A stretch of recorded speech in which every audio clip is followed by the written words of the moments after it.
so what we want to do today is we want to walk through the life of Joseph. And so if you have your Bibles, open up to Genesis chapter 45. Genesis chapter 45, and we're just going to read a couple verses here. And it says this: Then Joseph, in verse 4, said to his brothers, "Please come closer to me." And they came closer, and he said, "I am your brother Joseph, whom you sold into Egypt. Now do not be grieved or angry for yourself, because you sold me here. For God sent me before you to preserve life." Verse 6, "For the famine has been in the land for 2 years, and there are still 5 years in which there will be neither plowing nor harvesting. God sent me before you to preserve for you the remnant in the earth, and to keep you alive by a great deliverance. Now therefore, it was not you who sent me here, but God. And he has made me father of Pharaoh and lord of all his household and ruler over all the land of Egypt. Hurry, go to your father and say to him, 'Thus says your son Joseph, God has made me lord of all Egypt. Come down to me. Do not delay. You shall live in the land of Goshen, and you shall be near me, you and your children and your children's children and your flocks and your herds and all that you have.'" And so what we have to do in order to understand those verses is we have to rewind and we have to go backwards. And we have to get a picture of what God is trying to say through that. Because just to read that, we miss so much of the story. And so what we've got to do is we've got to go all the way back to the dream. See, Joseph was the last, he was the youngest of all the kids, of all the boys, and his dad loved him the most because of the mother that he had. And so his dad showed favoritism towards him. And so his brothers didn't like him because of the relationship that he had with their dad. And so they already hated him a little bit. Well, then Joseph, we saw last week, came and said, "Hey, I have a dream." And they said in their hearts they hated him even more because that dream was a picture of Joseph standing and all the other brothers and everybody bowing down to Joseph. Well, they didn't like that. They were older than him. "You already have the favor of our father, but we're not going to bow down to you. We're not going to worship you. That's ridiculous. We hate you." And so they saw Joseph. They were out working in a field one day, and they saw Joseph coming from a long distance off. And they started talking amongst themselves. And they said, "Let's get rid of him. Like, I'm tired of this guy. All he does is brag and talk about how his dad loves him, and he just flaunts the relationship that he has with dad. Like, I'm tired of it. And now he's telling us he's got these big dreams, and these big dreams all of a sudden are going to make us bow down to him. Like, I don't like it. I'm done with it. We're not doing it anymore. Let's kill him." And so he's walking towards them, and one of his brothers like, "Let's not kill him. Hold on.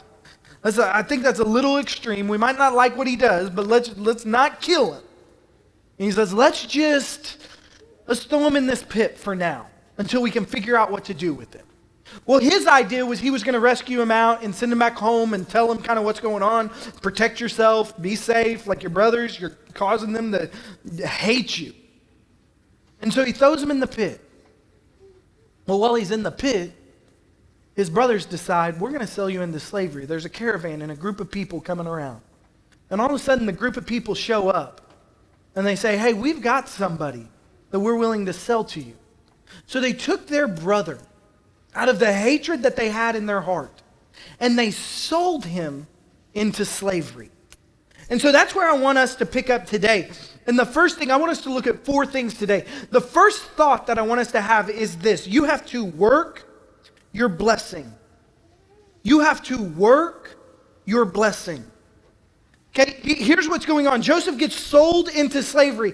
He goes down to Egypt. He moves into the house of Potiphar. Potiphar at the time is basically the general of the area. He is in charge of all the guards in Pharaoh's court. And so has a lot of power, has a lot of clout, has a lot of money. He is one of the big shots of the day. Well, Joseph begins to work for him. And Joseph starts to work hard. And Joseph starts to do what he's supposed to do. See, here's what you have to understand. A lot of time, the greatest character is revealed inside of us when we do what we don't want to do. Now listen, think about this. Nobody likes cleaning toilets. Nobody likes doing grunt work. Nobody just loves that. But a lot of times when I'm having conversations with people, when we're fixing to hire somebody, what I want to see, I don't want to see them do the job that they're being hired to do, because I know they can do that well. And I know they'll do that with everything that they have. But their character is revealed when they're willing to do what they don't want to do. So I ask, hey, go clean some toilets. Will you help me clean toilets? Will you help me mow? Well, that's not what I signed up for. Well, that's not what I'm supposed to be doing. I don't like doing that. Or you find somebody that gets down and he's like, man, I'll do whatever you need. Well, what is it we can do? How can we do this better? How can we be more efficient? And they start working hard and doing what they don't even love to do. All of a sudden, character's drawn out. Joesph finds himself as a slave. Nobody wakes up in the morning and goes, hey, today I hope my brothers sell me into slavery. That would be awesome. Like, what a journey. That would be so much fun. Like, I can't wait. Like, I hope, this caravan's coming by. I'll get sold into slavery. Like, they'll beat me. They'll yell at me. They'll never be happy with me. I'll live in terrible quarters. Like, all that said, like, it's great. I get to eat scraps. Like, come on, sign me. No. But what did Joesph do? He decided that he was going to work the blessing that God had on his life. See, here's the interesting thing about what God said in Scripture when we read through the story of Joesph. It says that God went before Joesph and gave him favor in the house of Potiphar. See, even where you don't want to be and even doing what you don't want to do, you can still have the hand and the favor of God on your life. Some of you are working jobs right now that you don't like. And some of you are missing the favor that God is giving you in those situations because you're unwilling to accept where you're at. Joesph decided that he was going to accept where he was at, and not just accept where he was at, but excel where he was at. And so you have to be willing to work where God has placed you at the time God has placed you. Don't look forward, don't look ahead, work where you're at. See, look at what Scripture says. Colossians 3:23 says this, whatever you do, work heartily as unto the Lord, not for man. See, you have to understand the boss that you serve is bigger than the one that signs your paycheck. You have to understand the work that you're doing on a daily basis is not for the person who signs your paycheck. It's for God. And some of you, you're getting up and you're going to work every single day. This stupid thing. Wish they would promote me. Wish I had a different job. I wish I would do something different. And what you don't understand is you're revealing your character with every word and every action that you are given. And God's saying there's something inside of you I'm trying to draw out. And I'm trying to show you that even in the jobs that you see, that you think are for somebody that's less than you, you think that is somebody that doesn't have the degrees and the mind and the thoughts and the brain that you have, it's for somebody else. And God's saying, hold on. I want you to work there just like you're working for me. Like, I want you to understand you have a bigger boss than just the one who signs your paycheck. And what we're trying to do is we work and we get up every single day. I don't go to work. I'm not a pastor every single day. I get up and I say, God, today I want my life to honor you. Whatever I put my hands to, whatever I do, I want it to honor you. See, what you don't know is I still clean bathrooms. I don't know that because most pastors don't. And I had a guy tell me yesterday, you have to stop that. Like, you're too important to do that. You need to get other people doing it, and you need to hire somebody if you can't get anybody doing it. See, but what they don't understand is nothing keeps me more humble than scrubbing toilets. I promise you, no matter how well Sunday goes, on Tuesday, when I scrub toilets, I remember just how much of a nothing I really am. See, for some of us, what we have to do is we have to realize God's working in us so that he can work through us. God's working on the inside. God's going before us and giving us favor. And so here's what happened. As Joseph worked, as his character was revealed, Potiphar started looking around and he's like, everything that he touches just seems to explode. It just seems to blow up. God's favor is all over him. So he starts putting him in charge of different things. As a slave, Joseph was in charge of everything in Potiphar's house. The Bible says this: Potiphar only thought about on a daily basis what he was going to eat. Everything else, Joseph was in charge of. Can you imagine that? The favor that God had on Joseph's life, even doing something he didn't want to do. But Joseph worked where he was at. He was faithful. He was obedient. He didn't jump ahead. He said, God, I'm here. I see the dream. I know what you're doing. I don't know how I get out of this situation. But while I'm here, you will be honored. You will be glorified. Are you doing that on a daily basis? Are you getting up and saying, God, I'm not just working this. I'm not just doing this. I'm not hammering this nail. I'm not doing this paperwork. I'm not answering these phones just for a paycheck. I'm doing this, God, so that you get honored. I want the people on the other end of the line to know that you get honored. I want the people who I'm doing this work for and writing this paper to know that I work in order to honor God. Like, this may not be the end, but this is right now what God has me doing, and I'm going to do it to show people just how great God is. And so Joseph worked his blessing. But the next thing that we see in this is this: he protected his future. Joseph, as he was working in Potiphar's house, as he's working on all that's going on, as he has this favor, as God has gone before him, and everything that he touches is blessed, everything that he touches multiplies, everything that he's doing works out.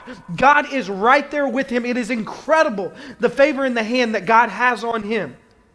All of a sudden, he catches the eye of Potiphar's wife. Because here's the thing: blessing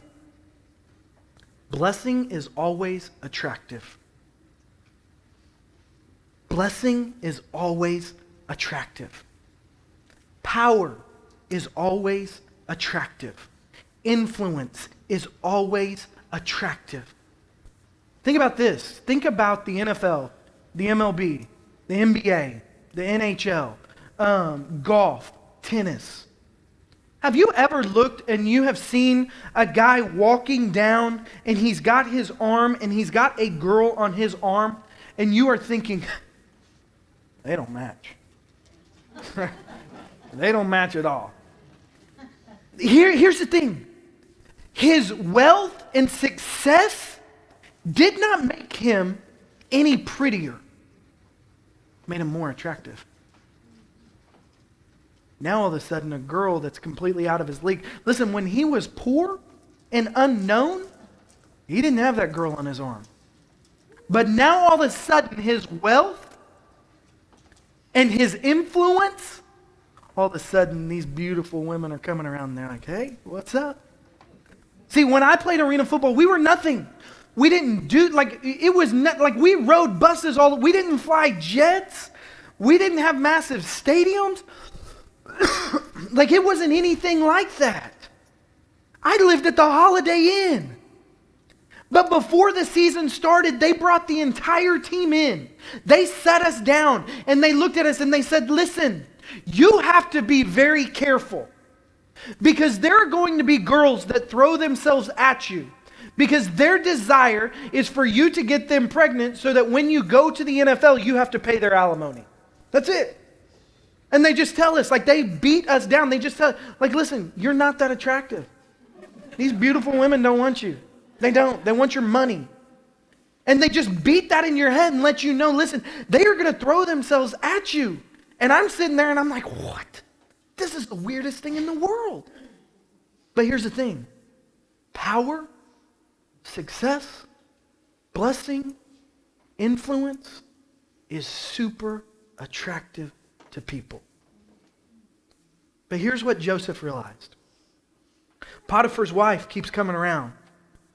And she's looking at Joesph, and Joesph is out there and he's working, and you can imagine it's hot in Egypt, and he's out there working and sweating, and the sweat's dripping off of him, and he's taking his shirt off, and he's walking around, and she's sitting in the house going, oh my goodness, this guy, oh man, he looks good.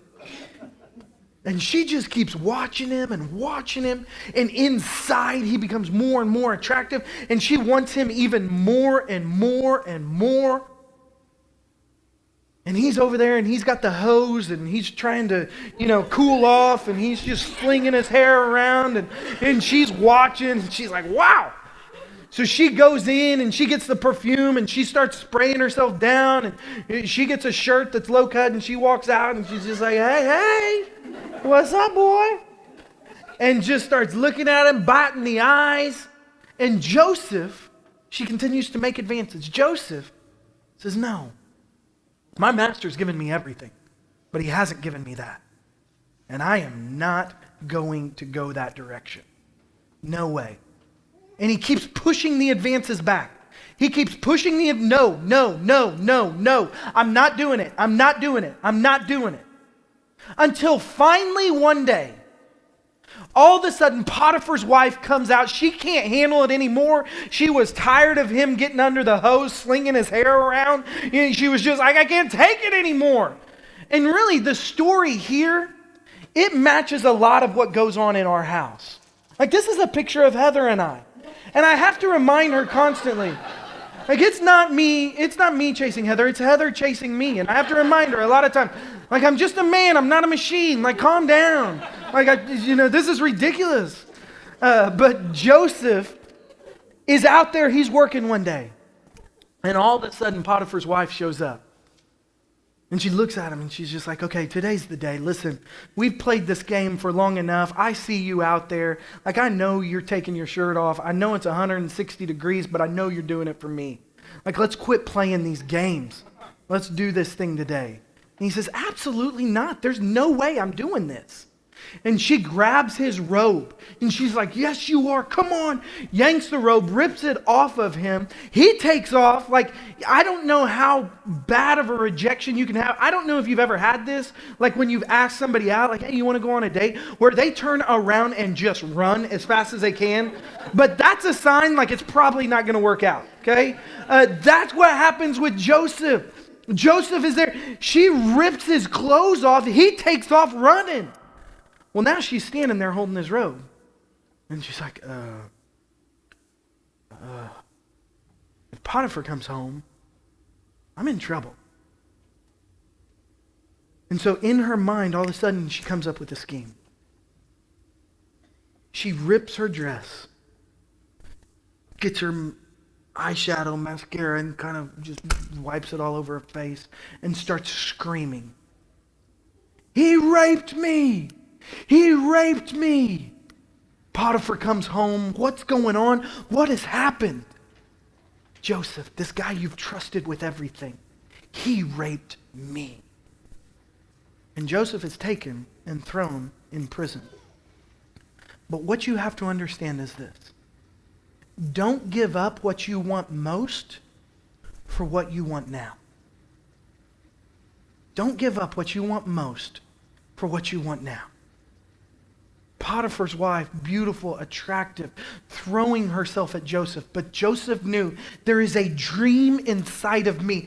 God is doing and working on me and inside of me, and I can't give up that dream.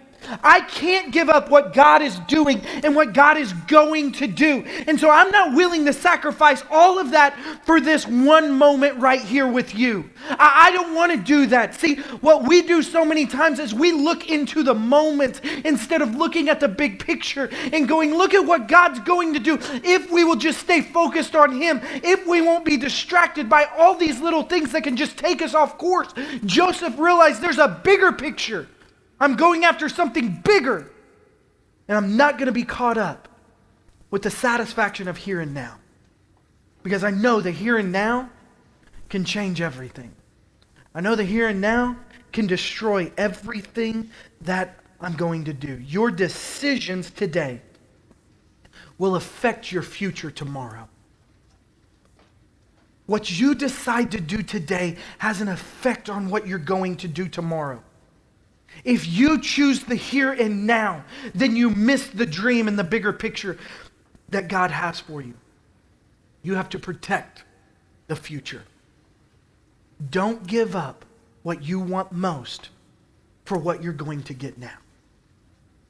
And so Joesph gets his clothes ripped off. Potiphar comes home, and Potiphar takes Joesph and he throws him in jail. Can you imagine Joesph at this point? God, you gave me a dream. You put something inside of me. God, it's so much bigger than anything I would have ever thought or fathomed or even could comprehend in my mind. You placed this inside of me. And since you've placed this inside of me, my family hates me to the point that they sold me into slavery. God, but that's fine. I worked as hard as I possibly could. I honored you in that situation. And now, my character's destroyed. Everything that I had done up to this point's gone. And I'm in jail. I'm in jail. See, a lot of times what we do is we give up on our dream because the middle gets too hard. Because that middle time with God is not the time that we like. Those valleys, those prisons, they're not fun. But what you have to understand is in every step of Joseph's life, no matter where he was, God was going before him. And God was constantly working in him so that he could work through him. Because if God doesn't first work in you, then he will never be able to work through you. Because you have too much of you inside that he needs to change and get rid of and work on in order for him to be able to work out of you. And so he's working in you so that he can work through you. And so God's working in Joesph, and even in jail, even in prison, God gave him favor. All of a sudden now Joseph's in prison, and after a little while, he's in charge of everything in prison. He's in charge of everything. Because God's favor. See, sometimes what happens in the middle is too hard for us to understand and we give up. But the middle is what God has to go through, take us through, in order to work out who we truly are, so that now what comes out of us is not us, but it's God and the character of God.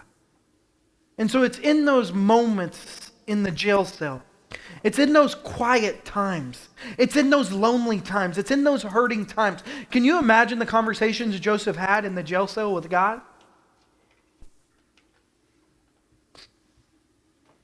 Can you imagine what was spoken? See, here's the thing. A lot of times you have to go through hurt before you can experience the dream. For Heather and I, God gave us a dream, plant a church. We never knew the journey would be so hard.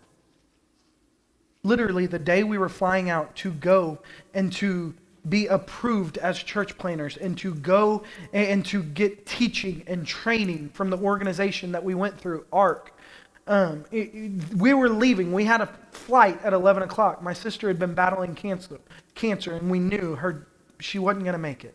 Like, we were only going to be gone 2 days. And we kept fighting. Should we go? Should we not? We just said, we're not going to go. And literally, at 1 o'clock that afternoon, the day we were leaving to go start this journey, she passes away. Sometimes in order to get to the dream, you have to go through the valley. Because it's in the valley that you truly find God. Because it's in the valley that you realize your desperation and your need for God. That you can't do it on your own. That you don't have the ability that you thought you had. That you don't have the character that you thought you had. That you don't have the talents that you thought you had. And God takes you to your lowest, so that once you're at your lowest, he can build you up and make you into who he wants you to be. And so our first Easter as a church, after we launched the church, our first Easter, it's a big day. This is the Super Bowl of churches. Okay, this is when everybody comes to church. People that only go to church once a year, they come Easter. And so we're going to have 3 services this Easter. It's going to be packed. We're going to have a lot of people here. That's what we do. Easter is that day. We try to reach out and draw the community in. Well, it's our first Easter as a church. We have been planning, dreaming, thinking, this is going to be great. This is going to be awesome. The Sunday night before Easter, a week before Easter, our son Jackson stops breathing in the middle of the night. For the next week, he's on a ventilator. I leave the hospital to go preach, to only go back to the hospital where my son's at. See, I was not praying prayers the same way I was praying prayers before Jackson got sick. But I can promise you that the valley that God took us through made me pray and trust and believe God in a way that I would not have believed him if I had not gone through the valley. See, what you have to understand is God is not punishing you. God is building inside of you who he has created you to be. God desires for you to be fully and completely and totally reliant on him in every circumstance, in every situation. Joesph was in prison, but why was he in prison? Because God was doing a work and he knew what I'm fixing to step you into, you've got to strip your pride away. Because who was he before? Before, he was the son that nobody liked. He was the son that got everything he wanted. He was the son that his brothers hated.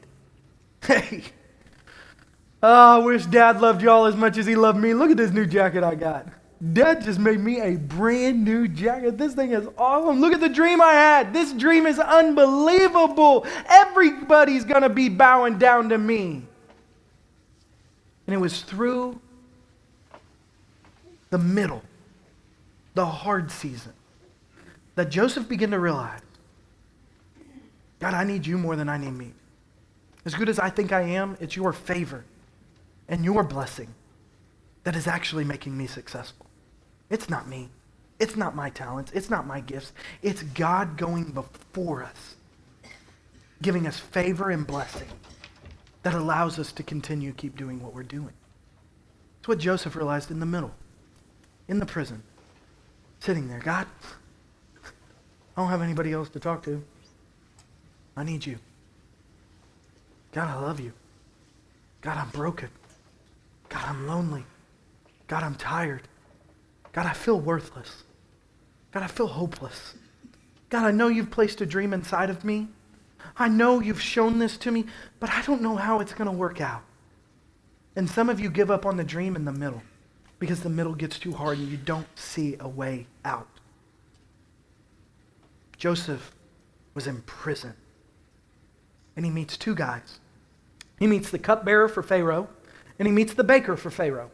And as he's sitting in prison, he sees these guys. He's in charge of everything. Well, these guys wake up one morning, and they're kind of distraught. Both of them had a dream the night before. And Joesph said, guys, what's wrong? Well, we had a dream last night, but we don't know what it means. He said, well, God knows what the dream means. He gave it to you. Ask me. I'll pray and see what God says. So they tell him the dream. And God looks and God says, for you, the cupbearer, here's what God's going to do. In 3 days, you're going to be restored to your position. And you're going to be fine. For you, the baker, I've got some bad news. You're not going to like what I'm about to tell you. Okay? It's not going to be comfortable. It's going to get a little awkward. You probably need to sit down for this. But in 3 days, you're going to get hanged. Sure enough, 3 days later, the baker is hanging from gallows. The cupbearer is standing right next to Pharaoh again. And Joesph just says this, guys, remember me. When this comes true, remember me. Time goes by, they didn't remember him. But then one day, Pharaoh has a dream. He's asking everybody, I need somebody to interpret this. Nobody can interpret this dream. He's getting frustrated. He says, I need somebody to interpret this dream. The cupbearer standing right there. He had the best job. Like if you want a great job, be a cupbearer. That's the person who tastes the food and drinks the wine and the cups before Pharaoh just to make sure it's not poisoned. And so like he takes a drink, and then if he doesn't fall over, Pharaoh's like, okay, I can eat it. If he falls over, he's like, not eating that food. And so like that's his job. Like it's really, really good. Job security to the end of your life. And so like that's who he was. And so he's standing next to Pharaoh and he says, hey, I forgot, but I met a guy in prison. He interpreted my dream and it came true. I bet he could interpret yours. So he brought Joesph out. Joesph said, let me hear it. And he says, I can't interpret this dream, but I serve a God who can. He says, let me hear it. And he says, okay, here's what God says. For 7 years, you're going to have great harvest. You're going to have an overabundance of harvest. But then, the 7 years following that is going to be the worst drought, and nothing is going to grow. Here's what you need to do. For those 7 years, gain everything you can. Build barns, fill them up. Fill and just continue to grab and grab and grab and grab, because when the 7 years ends, nothing will grow. And so Pharaoh looks at him and says, okay, here's the thing. You're in charge of all of it. He was in prison. Now he looks at him and he goes, you're in charge of all of it. You're number 2 in command of the entire nation. I'm your only boss. You command everybody else. Tell us what to do. See, some of you give up on the dream way too soon. You don't see a way out. But God's saying, I'm going before you. I'm making a way. I'm walking, I'm leading, I'm guiding. There is a way. You don't see it. You're in prison. You know you have a dream that God has given you, but there's no way to get to that dream. And God's saying, listen, there's a way. Just trust me and be faithful where you're at, because there is a way. But what you have to understand about the blessing is this. Your blessing is not just your blessing. See, your blessing is to be a blessing to others. God has given you. He is working inside of you, not just for you. Because it would have been very easy for Joesph to look at everybody and go, Pharaoh, here's what we need to do. There's going to be 7 years of incredible wealth. It's going to be awesome. So here's what we need to do. Build a bunch of barns, put everything inside, but we also need to fortify the walls. We need to build some big old walls so that nobody can get in. We need to start building up an army, because people are going to want what we have, and we need to be able to take them out, because it's going to be war. And so we need to do the best we can, and we need to keep everybody out, and we need to protect ourselves. But Joesph had a bigger dream and a bigger vision, and he realized that what God had placed inside of him is not just for him. It's not just for him to be blessed, but he's looking and he's saying, hold on, everybody's going to be affected by this. We're going to bless everybody. We're going to be a blessing to everybody. You have to understand what God has given you. The talents, the gifts, the ability, the finances. It's not so you can build a wall. It's not so you can build a bigger house. It's not so that you can buy more things. You are blessed so that you can be a blessing. You are blessed so that you can be a blessing. See, the valley in Joseph's life, the prison in Joseph's life, made him realize that life is not just about me anymore. Because before, he was looking and he was walking around with his chest out. Y'all are going to bow down to me. Y'all are going to worship me. Look at my coat. Look at how much Dad loves me. Now he's looking and he's saying, we've got to save everybody. We have to save everybody. They're going to be in need. They're going to be hurting. They don't understand what's coming their way. They don't understand what they're fixing to get hit with. We have to do this. See, you have to understand. You are blessed so that you can be a blessing. God is working inside of you to make you fully and completely and totally reliant on Him, so that you realize when the blessing comes, it's not just for me.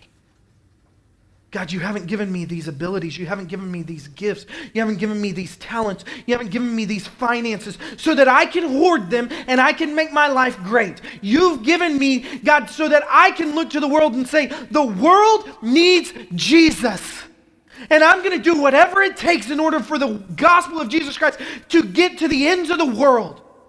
And if that means me being a doctor and going overseas and helping, if that means me being a construction and being able to build things, if that means me being able to write checks that nobody else can, whatever it is, God's blessed you so that you can be a blessing. God's blessed you so that you can be a blessing.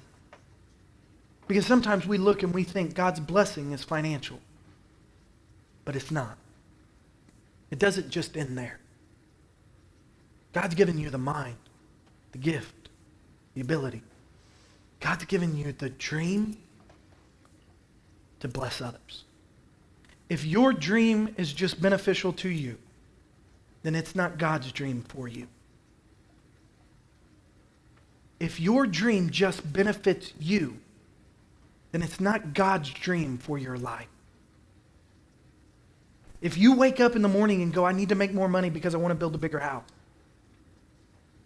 I need to get a raise. I need to get better acquainted with people so that I can stand up in front of people and talk to more people. I want better influence. I want a better reach. I want more power.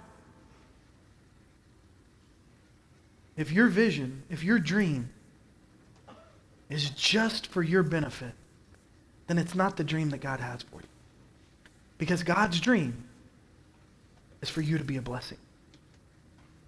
And He takes you through the valley. He takes you through the prison. He takes you through the hard time so that everything that's inside of us gets pushed out.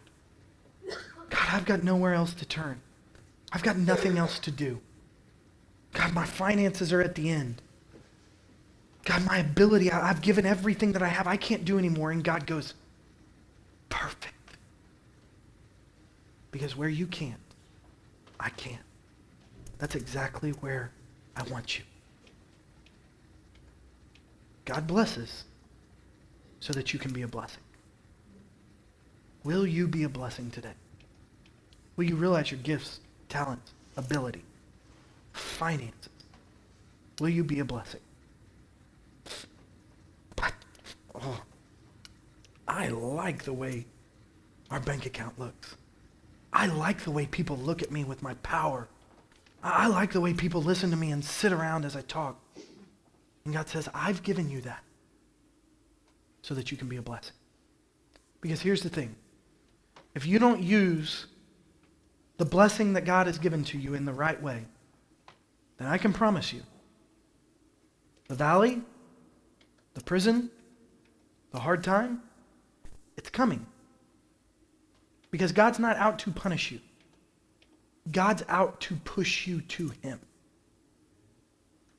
God's out to say, all I want is you to be fully reliant on me. And whatever it takes, that is the best thing for you. So these hard times, that makes you fully reliant on me. That's good. But I'll take you through them again if you start getting built up with pride. If you start forgetting the reason that you have the blessing. Would you pray with me?